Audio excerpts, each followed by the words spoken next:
يصلون على النبي يا أيها الذين آمنوا صلوا عليه وسلموا تسليما.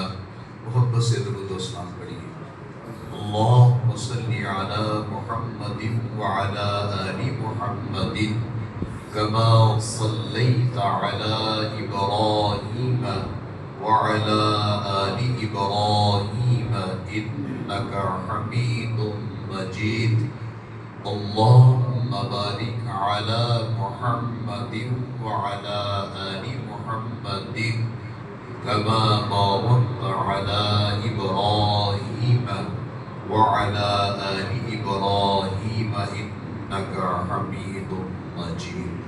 الصلاة والسلام عليك يا سيدي يا رسول الله وعلى آلك وأصحابك يا حبيب الله.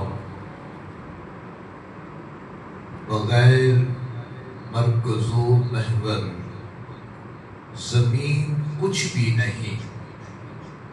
بغیر مرکز و محور زمین کچھ بھی نہیں، اور بغیر حب نبی دین کچھ بھی نہیں. بغیر حب نبی دین کچھ بھی نہیں. نماز، کلمہ، روزہ، زکوٰۃ، حج و جہاد. نماز، کلمہ، روزہ، زکوٰۃ، حج و جہاد. حسین ہیں تو یہ سب ہے، نہیں تو کچھ بھی نہیں. صبر و سکون کا ناز وہی دل کا چین ہے. صبر و سکون کا ناز وہی دل کا چین ہے. مظلوم ہو کے بھی جو شاہ مشرقین ہے، پوچھی متائے دامن اسلام جب کبھی. پوچھی متائے دامن اسلام جب کبھی، اسلام کہہ اٹھا میرا تو سب کچھ حسین ہے. کس زبان سے ہو بیان عز و شان اہل بیت، مدحائے گوئے مصطفیٰ ہے مدحائے شان اہل بیت. ان کی پاکی کا خدائے پاک کرتا ہے بیان، آیا تطہیر سے ظاہر ہے شان اہل بیت. بے اجازت جن کے گھر جبرائیل بھی آتے نہیں، قدر والے جانتے ہیں شان اہل بیت. محتشم سامعین حضرات، رب ذوالجلال کے کرم اور اس کی توفیق سے آج جامع مسجد بلال رسول صلی اللہ علیہ وسلم کے اندر میں اور آپ ذکر حسین کی محفل میں موجود ہیں. اللہ تعالی ہم سب کا یہاں مل جل کے بیٹھنا اپنی بارگاہ میں شرف قبول فرمائے. جتنے بھی احباب تشریف لائے، منتظمین کے سمیت جتنے بھی احباب یہاں جلوگر ہیں، اللہ تعالی سب کو دارین کی سعادت نصیب فرمائے. میں انتہائی سادگی کے ساتھ انتہائی سادہ گفتگو کروں گا، جبکہ میرا جو تعلق کالج کے ساتھ بھی ہے، تو میں کوشش کروں گا کہ وہ الفاظ جو ہمارے بزرگوں کو سمجھ نہ آئیں ان سے گریز کروں گا، اور سادگی کے ساتھ آپ کو یہ آج کا موضوع سمجھانا چاہتا ہوں.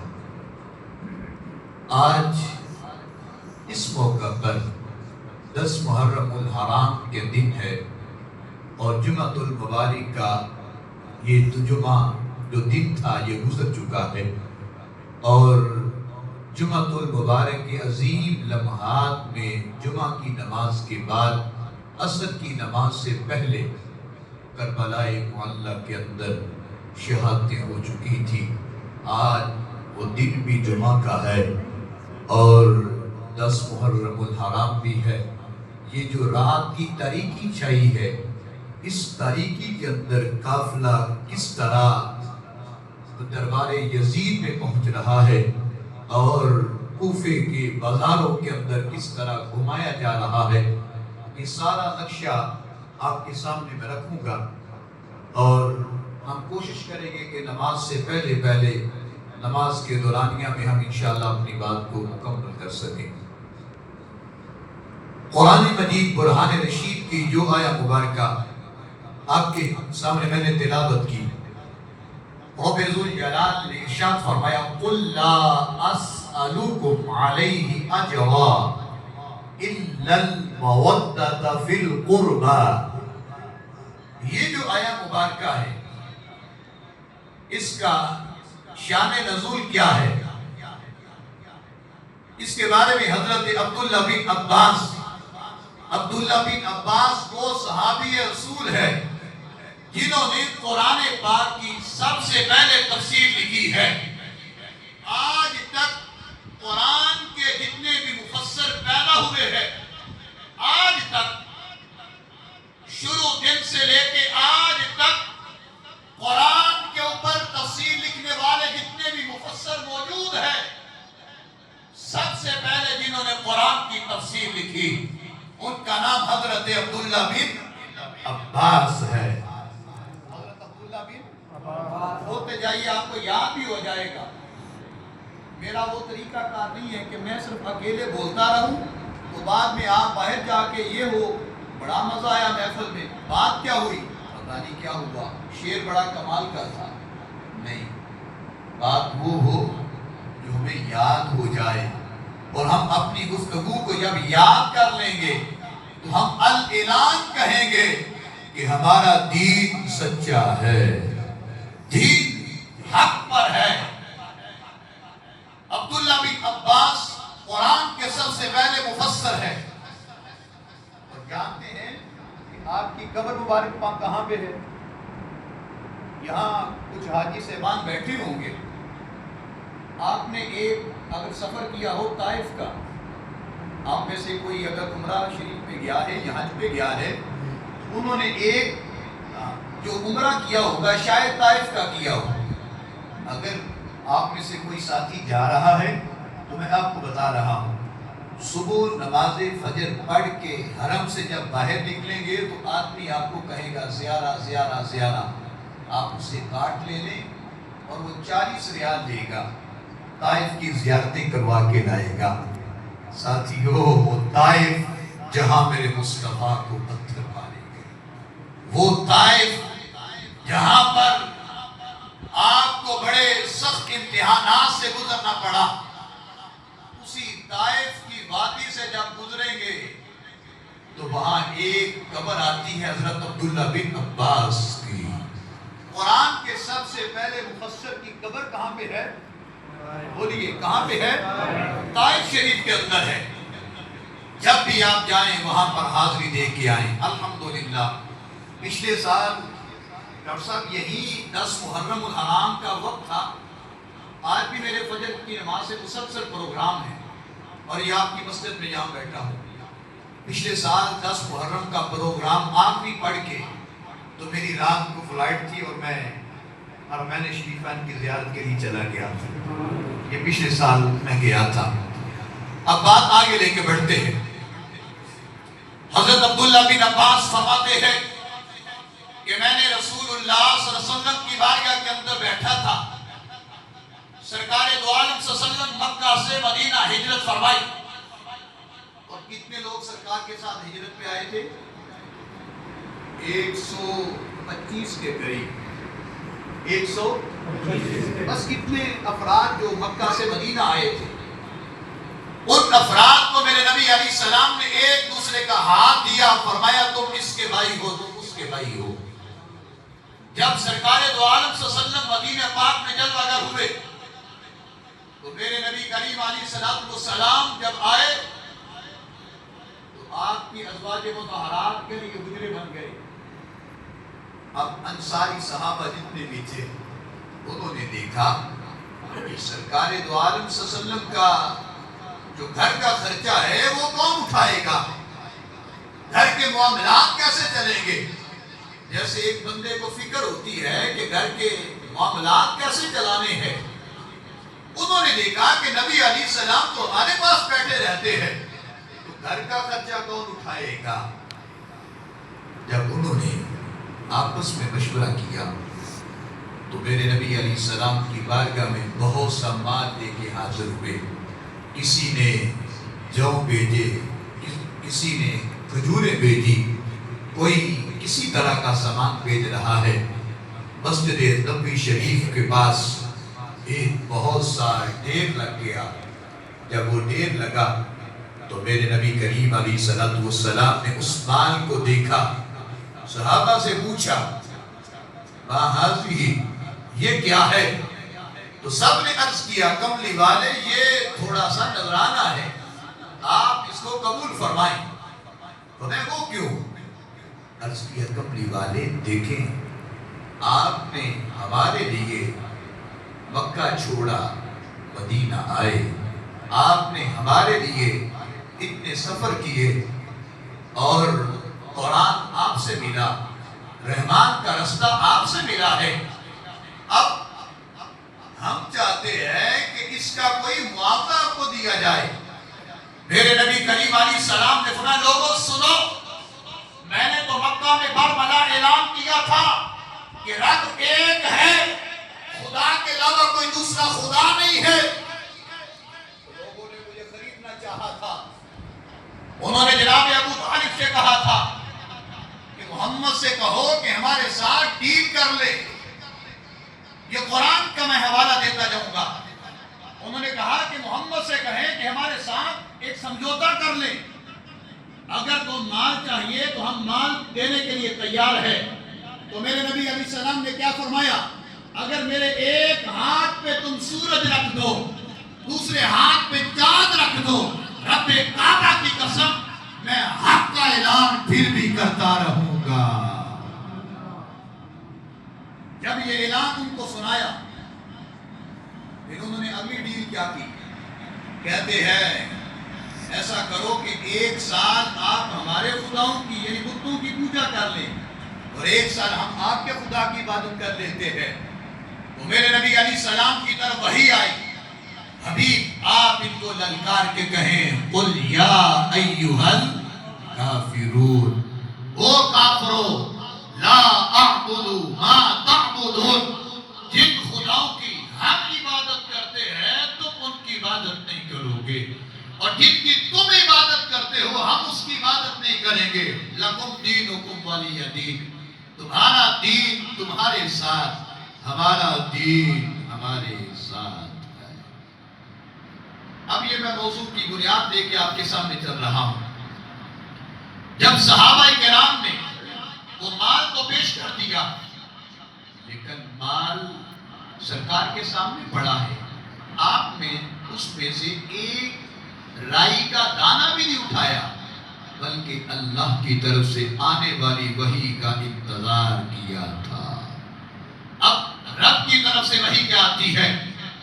حبیب آپ ان سے فرما دیں کہ یقیناً آپ نے ان کو کلمہ پڑھایا ہے، قرآن آپ سے ملا، رحمان کا رستہ آپ نے دکھایا، آپ ان سے فرما دیں لا اسألکم علیہ اجرا، آپ سے اس کام کی میں کوئی اجرت طلب کرتا نہیں ہوں، الا مگر المودۃ فی القربى، ارے میری آل کے ساتھ تم نے مودت کرنی ہے، میری آل کے ساتھ مودت کرنی ہے۔ یہاں ڈاکٹر صاحب ایک لفظ ہے قرآن میں، یہاں پر لفظ مودت آیا ہے، لفظ محبت آیا نہیں ہے، جبکہ آنا تو یہ چاہیے تھا کہ میری آل سے محبت کرو۔ یاد رکھیں محبت کا رشتہ ٹوٹ بھی جاتا ہے، لیکن ٹوٹنے کے بعد موت واقعہ ہوتی نہیں ہے، بندہ زندہ رہتا ہے، لیکن جب انسان مودت اختیار کرتا ہے، مودت کی دو مثالیں آپ کے سامنے رکھنی ہے، ایک میں نے دنیاوی مثال دینی ہے اور ایک اقبال کے شعر سے دیتا ہوں۔ پہلے دنیاوی مثال دیتے ہیں۔ مچھلی پانی کے ساتھ محبت نہیں کرتی، مچھلی پانی کے ساتھ محبت نہیں کرتی۔ محبت کا معنی ہوتا ہے کہ کسی لمحات میں ناراضگی ہو جائے تو محبت ٹوٹ جاتی ہے، لیکن مودت کا رشتہ ایسا رشتہ ہوتا ہے کہ جس دن ناراضگی ہو بندہ تڑپ کے مر جاتا ہے۔ مچھلی کو پانی سے باہر نکالو تو وہ تھوڑی دیر کے بعد کیا ہوگا، اس کو جائے گی۔ تو قرآن نے کیا کہا؟ ابھی آپ ان کو فرما دیں کہ میری آل کے ساتھ محبت نہیں بلکہ مودت کرنی ہے۔ اگر کسی وقت آل رسول کی محبت دل سے نکل جائے تو سمجھ جاؤ کہ تم اس دن دنیا میں زندہ تو ہو لیکن زندہ ہو کے مر چکے ہو۔ اب اقبال کی طرف چلتے ہیں۔ اقبال کہتے ہیں بے خطر کود پڑا آتش نمرود میں عشق، عقل ہے محو تماشا کے لبے بام ابھی۔ شعر کا مطلب کیا بابا جی؟ بے خطر کود پڑا آتش نمرود میں عشق۔ کہتے جب ابراہیم علیہ السلام پہ امتحانات آئے نا تو ہوا کا فرشتہ بھی آیا، پانی کا بھی آیا، جبریل خود بھی چل کے آئے اور آ کے کہا حسبی من سوالی، کوئی سوال ہے تو بتائیں۔ تو آگے سے آپ نے جواب کیا دیا تھا؟ علمہ بحالی، جس نے بھیجا ہے وہ میرے حال کو بہتر جانتا ہے۔ تو جب اتنا کہا ابراہیم آگ میں داخل ہوئے۔ اقبال کہتے ہیں کہ اس وقت جب عشق غالب آیا تھا عقل جو ہے وہ موف ہو گئی تھی۔ عقل نے کہا عقل ہے محو تماشا، عقل تماشا دیکھ کے کہہ رہی تھی ابراہیم کو سمجھائے تو کون سمجھائے۔ سب نے کہا کہ راستہ مشکل ہے، پیچھے ہٹ جاؤ، لیکن ابراہیم نے کیا کہا کہ اب پیچھے ہٹنے کا کوئی راستہ ہے ہی نہیں ہے۔ بے خطر کود پڑا آتش نمرود میں عشق، عقل ہے محو تماشا کے لبے بام ابھی۔ ارے حسین بھی سامنے کربلا کو دیکھ کر واپس پیچھے نہ ہٹا، اس کی ایک ہی وجہ تھی کہ حسین اپنی عشق کی منزل کو دیکھ رہا تھا۔ عشق دی ریت جگ تو جدا، نہ راہ دیکھدا نہ کو راہ دیکھدا، جتھے چاندہ جو کاندہ میں عاشق دا سر، نہ کعبہ نہ کربلا ویکھدا۔ جب عشق غالب آتا ہے تو پھر عقل کام کرنا چھوڑ جاتی ہے۔ اب یہ تھی آیہ مبارکہ جو میں نے آپ کے سامنے پڑھی کہ یہ آیہ مبارکہ اس موقع پر نازل ہوئی۔ اب اس کے بعد اسی آیت کا دوسرا حصہ جو مسلم شریف کے اندر موجود ہے اور مسلم شریف کی جلد نمبر 8 ہے، صفحہ نمبر 457 پر یہ حدیث موجود ہے۔ ہمارے نبی کریم علیہ السلام حج کا خطبہ پڑھ رہے تھے، حج کا خطبہ پڑھا جا رہا ہے، تو آپ نے جب دیکھا کہ آج سبھی لوگ تلبیہ پڑھ رہے ہیں، لبیک اللہم لبیک لبیک لا شریک لک لبیک ان الحمد والنعمت لک والملک لا شریک لک، یہ تلبیہ پڑھا جا رہا تھا۔ میرے نبی علیہ السلام نے فرمایا بلال ان کو کہو اپنی آواز کو آہستہ کرے، میں محمد ان سے کلام کرنا چاہتا ہوں۔ آواز بند ہوئی تو میں ایھا الناس، لوگوں سنو، ہو سکتا ہے اگلے سال میں تمہارے درمیان موجود نہ رہوں۔ میرے نبی علیہ السلام نے حج کتنے کیے؟ ایک حج۔ بولتے یار جائیں کوئی مشکل نہیں، اگر غلطی ہو جائے گی تو ہم آپس میں بھائی بھائی بیٹھے ہیں، ہم کسی کا امتحان لینے نہیں بیٹھے، سبق یاد ہو جائے گا۔ میں بھی آپ کا بیٹول بجا ہوں، آپ کا بھائی ہوں، کوئی باہر سے نہیں آیا، ہم سارے آپس میں بیٹھے ہیں تاکہ محبت کے ساتھ ہمیں سبق یاد ہو جائے۔ حج فرض ہوا تھا 9 ہجری کو، حج کب فرض ہوا؟ 9 ہجری کو۔ یہ وہ جملے دے رہا ہوں جو ہمارے بچے کو یاد ہونے چاہیے۔ یہ تعلیم دین ہے، تعلیم دین ہے، سیکھنے چاہیے۔ حج فرض ہوتا ہے 9 ہجری کو، اس سال آپ نے حج کیا نہیں، اس سال حج کا خطبہ کنہوں نے پڑھا تھا؟ حضرت سیدنا صدیق اکبر رضی اللہ تعالی عنہ نے اگلا سال آیا، حج کا خطبہ پڑھنے کے لیے میرے مصطفیٰ نکلے. کتنے صحابہ کی تعداد تھی؟ 1,44,000 صحابہ ساتھ نکلے. کتنے صحابہ؟ 1,44,000 صحابہ چلے اور جا کر میدان عرفات کے اندر موجود تھے. اس موقع پر میرے نبی علیہ السلام نے فرمایا ایھا الناس، اے لوگو، ہو سکتا ہے اگلے سال میری تمہارے ساتھ ملاقات نہ ہو. سیدنا فاروق اعظم بول پڑے، کملی والے، کیا آپ کے بعد کوئی نیا نبی آئے گا؟ فرمایا نہیں. حضور ہم کیا کریں گے؟ فرمایا وَأَنَا تَارِكٌ فِيكُمُ الثَّقَلَيْنِ، میں حدیث ثقلین پڑھنے لگا ہوں. اہل تشیع کے ہاں بھی حدیث پڑھی جاتی ہے، اہل سنت کے ہاں بھی پڑھی جاتی ہے. تمام مقاط فکر حدیث ثقلین پڑھتے ہیں. ارے علی تو ہمارے ہیں، ہم حدیث ثقلین پڑھ کے آپ کو بتاتے ہیں حدیث ثقلین کیسے پڑھتی. غدیر خم میں پڑھوں گا، مزہ آپ کو آئے گا کہ غدیر کیسے پڑھی جاتی ہے. اور اس کے بعد انشاءاللہ ہم شہادت کے واقعے کی طرف چلتے ہیں. میرے نبی کریم علیہ السلام نے ان کو بلایا، فرمایا بلال ان کو کہو کہ آواز آہستہ کرو، میں ان سے کلام کرنا چاہتا ہوں. فرمایا وَأَنَا تَارِكٌ فِيكُمُ الثَّقَلَيْنِ، تمہارے درمیان دو چیزیں چھوڑ کے جاؤں گا، تم کبھی گمراہ نہیں ہوگے. اولہما کتاب اللہ، اللہ کی کتاب دے کے جاؤں گا، اللہ کی کتاب دے کے جاؤں گا، اللہ کی کتاب دے کے جاؤں گا. کتاب اللہ، قرآن دے کے جاؤں گا. قرآن کو پڑھو گے، ہدی للمتقین، تم ہدایت پا جاؤ گے. دوسری چیز فرمایا فیہ الہدی والنور، اور دوسری چیز اپنا نور دے کے جاؤں گا.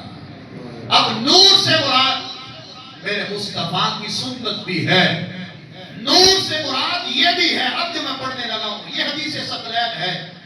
میرے نبی کریم علیہ السلام نے فرمایا پہلی چیز اللہ کی کتاب دے کے جاؤں گا. وَأَهْلُ بَيْتِي، وَأَهْلُ بَيْتِي، اپنی آل دے کے جاؤں گا. اُذَكِّرُكُمُ اللَّهُ، ارے جب تم میری آل کو دیکھو گے تمہیں رب یاد آ جائے گا. میری آل کو دیکھو گے تمہیں اُذَكِّرُكُمُ اللَّهُ. رب کعبہ کی قسم، حدیث میں نے آپ کے سامنے پھر حوالہ پڑھ دیتا ہوں. صحیح مسلم ہے، جلد نمبر 8 ہے، 457 پر حوالہ موجود ہے. حوالہ دکھانے کے میں ذمہ دار ہوں. صحیح جو یہ تو میں نے کاپی پیسٹ کر کے لے کے آیا ہوں، لیکن اگر آپ کو وہ پورا حوالہ چاہیے تو آپ مجھے کال کریں، میں انشاءاللہ اگلی نماز کے اندر آپ کے سامنے وہ کتابیں لے کے حاضر ہو سکتا ہوں. ہمارے نبی کریم علیہ السلام نے فرمایا لوگوں تمہیں اپنی آل دے کے جا رہا ہوں. قرآن کی باری آئی تو ایک مرتبہ فرمایا، جب اپنی آل کی باری آئی تو حدیث اٹھا کے دیکھے 2 دفعہ حضور کی آل کا ذکر ہے. اہل بیتی، اہل بیتی.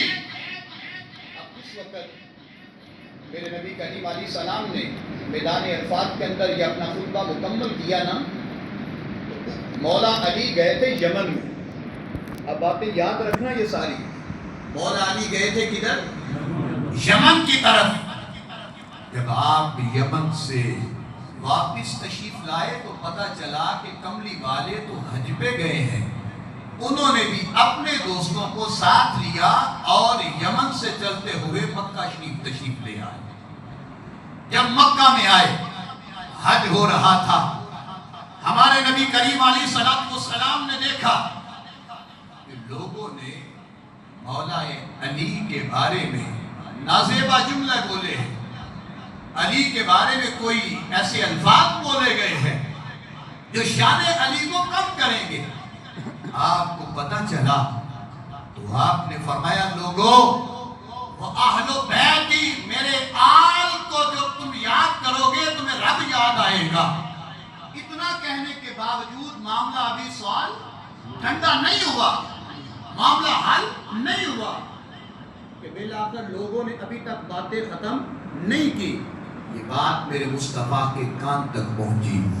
سرکار وہاں سے چلتے چلتے اس راستے میں پہنچے جو راستہ یہاں سے یمن کی طرف واپس چلنا تھا. جو یمنی آئے تھے وہ واپس جانے لگے, مصری واپس جانے لگے. مکہ والے تو رک گئے, مدینے والے واپس آنے لگے. قافلے کی تعداد ہے 1,44,000. کتنی تعداد تھی؟ 1,44,000 کا مجمع تھا. میرے نبی کریم علیہ الصلوۃ والسلام نے اس مقام پر جب وہاں سے گزرے تو جب دیکھا کہ ابھی بھی معاملہ ٹھنڈا نہیں ہوا تو میرے نبی کریم علیہ الصلوۃ والسلام نے راستے میں قافلہ روک لیا. اور قافلہ روک کے کیا فرمایا؟ فرمایا بلال اونٹ کے کچاوے نیچے رکھو, منبر بناؤ. منبر بن گیا. اب میں حدیث غدیر پڑھنے لگا ہوں. منبر بن گیا. منبر بنانے کے بعد میرے نبی علیہ السلام نے فرمایا لوگوں تم نے علی کے بارے میں نازیبا جملے بولے ہیں, ارے یاد رکھو علی کون ہے. میرے نبی کریم علیہ السلام نے مولا علی کا ہاتھ پکڑا. مولا علی کا ہاتھ پکڑا. بیٹا ذرا ادھر آئیے, ذرا روشی پڑھے ذرا. السلام علیکم یا رسول اللہ. الصلاۃ والسلام علیک یا سیدی یا رسول اللہ. بیٹھیے ذرا, آپ کو حدیث یاد ہو جائے گی. رسول اللہ صلی اللہ علیہ وسلم نے منبر بنایا, اونٹوں کے کجاوے اتارے, منبر بن گیا. میرے نبی علیہ السلام نے علی کا ہاتھ پکڑا اور ہاتھ پکڑ کے ہوا میں بلند کر کے فرمایا لوگوں سن لو, من کنت مولا, من کنت مولا. یار اس آواز بلند کریں, من کنت مولا, من کنت مولا وہذا علی المولا. جب یہ فرمایا من کنت مولا, من کنت مولا جب کہا تو لوگ سمجھ گئے. لیکن یہاں پر کچھ لوگ بہک گئے. انہوں نے کہا شاید علی کی خلافت کا اعلان کیا ہے. خلافت کا اعلان یوں کر دیا کہ وہ خلیفہ اول ہے. ایسا نہیں تھا. وہ تو ایک معاملہ ایسا بن گیا تھا کہ علی کی عظمت کو اجاگر کرنا تھا. حدیث غدیر آپ پڑھیں گے اور بتائیں گے کہ حدیث غدیر یہ تھی. اور اسی دن پھر وقت ایسا آیا کہ 18 ذوالحجہ کی یہ دن تھا, 18 ذوالحجہ کا جب یہ حدیث غدیر پڑھی گئی. لیکن 18 ہی کو حضرت عثمان غنی کی شہادت بھی ہے. حضرت عثمان غنی کی شہادت بھی ہے. جنازہ آیا, میرے مصطفیٰ نے دیکھا تو چہرے سے کپڑا ہٹایا, کپڑا ہٹا کے دیکھا تو فرمایا کہ میں جنازہ نہیں پڑھاؤں گا. کیوں؟ تو میں یہ میرے عثمان کو گالیاں دیتا تھا. ارے غدیر منانے والوں, اگر تو غدیر کے ساتھ پڑھتے پڑھتے عثمان کا بغض ہے تو پھر تمہیں غدیر بھی پڑھنے کی کوئی ضرورت نہیں ہے. غدیر پڑھنے کی کوئی ضرورت نہیں. غدیر تب کام آئے گی جب تم باقی صحابہ کی محبت بھی دل میں رکھو گے. اب اس مقام پر حضرت مولا علی کے بعد میں سیدھا بی بی فاطمہ کو زہرا کے بارے میں ایک حدیث پڑھوں گا, پھر سیدھا شہادت کی طرف چلتے ہیں. جس وقت میرے نبی کریم علیہ السلام نے مولا علی کی عظمت کو بیان کر دیا, سیدنا فاروق اعظم بول پڑے, عرض کرتے ہیں کملی والے یہ بتائیں کہ آپ نے علی کی عظمت کو بلند کر دیا ہے. اب بھی لوگوں نے کوئی بات ذہن میں رکھی ہے تو پھر اگلے جملے سنیں. میرے نبی کریم علیہ السلام جامع ترمذی ہے, مشکات کے اندر امام حاکم کے اس بات کو لکھا, کنز العمال کے اندر یہ حدیث موجود ہے. فرمایا لوگوں سنو, النظر